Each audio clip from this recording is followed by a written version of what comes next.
नमस्ते। सकारात्मक सन्देश के शिक्षा पनि जीवन उपयोगी अथवा जीवनको लागि काममा नआउने हुन सक्छ र? शिक्षा त शिक्षा हो। दुःख गरेर समय खर्चेर जुन आर्जन गरिन्छ,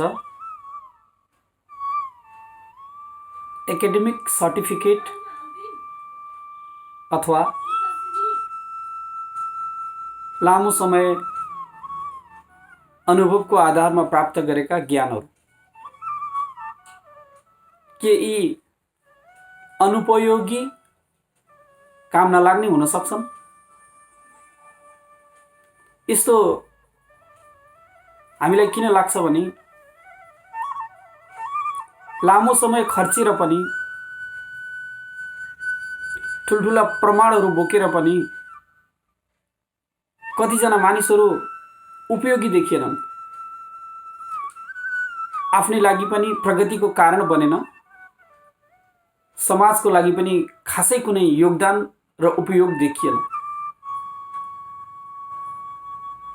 एउटा कथाबाट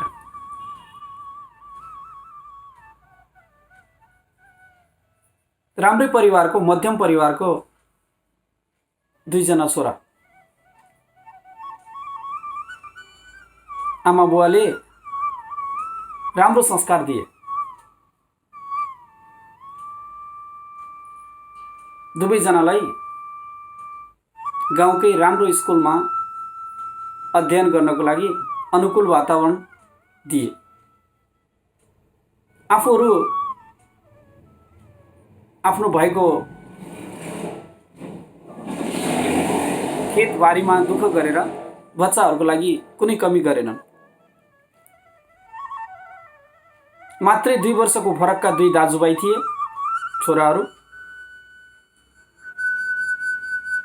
ठुलो दाजु 7 मा पढ्दा, सानो बाबु 5 मा पढ्दा सानो बाबुले अरू पनि गाउँका बाहिर गुरुकुलमा गएर, टाढा गएर अध्ययन गरेका साथीहरू भेटाएर उसले त्यो रहर गर्यो। अनि सोचे आफ्नो परिवारमा एउटा कुनै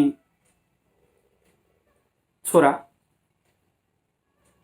यदि धार्मिक आध्यात्मिक पथको हुन्छ भने राम्रै त हो।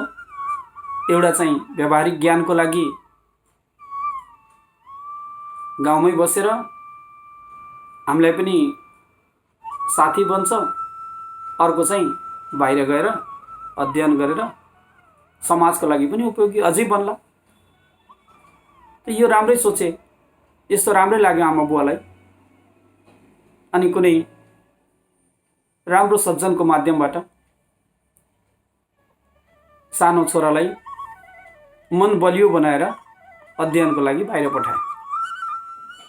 त्यतिखेरको बाहिर भनेको विदेश थिएन, गुरुकुल थियो। गुरुकुलमा पठाए। वर्षमा एकचोटि, 2 वर्षमा एकचोटि टाढा गुरुकुल भएको कारणले गर्दा बच्चा चाहिँ आउँथ्यो, खुसी नै देखिन्थ्यो। यस्तै गरी ठुलो छोराको ब्याचलर कम्प्लिट भयो। लगभग 15 वर्षको समयमा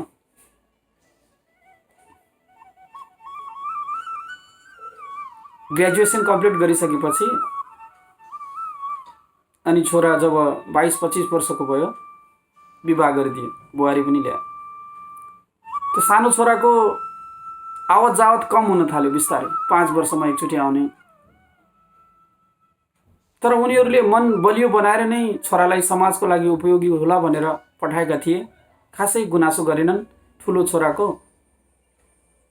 आमा बुवाप्रतिको दायित्व, घर परिवारप्रतिको दायित्व राम्रै निभाउने, राम्रो प्रेम पाउने, साथ र सहयोग पाउने कारणले गर्दा पनि खासै कान्छो छोराको त्यति अभाव महसुस भएन। सन्तानको माया त किन हुन्थेन र? त्यो के भयो भने समयसँग सँगै आमा बुवा उमेर पुगे अनि मृत्यु भयो, सहज मृत्यु भयो। यहाँ जेठो छोराको सबै घर सम्पत्तिहरू राम्रोसँग सम्हालेर, तर भाइप्रति उसको स्नेह र प्रेम राम्रो थियो। भाइ आइदिए हुन्थ्यो, उसले पनि गाउँमा सँगै बसेर आफ्नो घर गृहस्थ गरिदिए हुन्थ्यो, विवाह गरिदिन पाए हुन्थ्यो भन्ने, आमा बुवा नभए पनि अभिभावकको जुन दायित्व छ त्यो निभाउन पाए हुन्थ्यो भन्ने उसलाई लागिरहेको थियो। जेठो चाहिँ दाइलाई उसका छोराछोरी पनि हुर्किरहेको थिए। त्यो कान्छो छोरा जुन छ त्यो 20 वर्ष जति भयो यसरी अध्ययनको लागि गयो। 20 वर्ष पछाडि उसले पनि एकचोटि आमा बुवा बितेको त उसले थाहा पाइसकेको थियो। गाउँमा जान्छु, दाजु भाउजूहरूलाई भेट्छु, बच्चाहरूलाई भेट्छु भनेर 20 वर्ष पछाडि सन्तको भेषमा आफ्नो गाउँमा आयो। कतिजना गाउँलेहरूले चिनेनन्, परिचय गरायो। जब दाइकोमा गयो, दाइ भाउजूलाई भेट्यो अनि सुख दुःखका कुरा भए। अब दाइले भाइलाई सोधे, तिमी यति लामो समय अध्ययन गर्नको लागि गयौ, हामी टाढा बस्यौँ, मैले त सामान्य गाउँमै पढेँ, सामान्य लेख पढी जाने, तर मैले अरू बाहिर गएर केही गर्न खासै रुचि पनि राखेन र मलाई त्यस्तो अनुकूल वातावरण पनि मिलेन। केही जागिर गर्ने मेरो सोच पनि आएन। आफूले अध्ययन गरेको विषय उपयोग गर्ने खासै अवसर पनि पाएन। तर म सन्तुष्ट छु।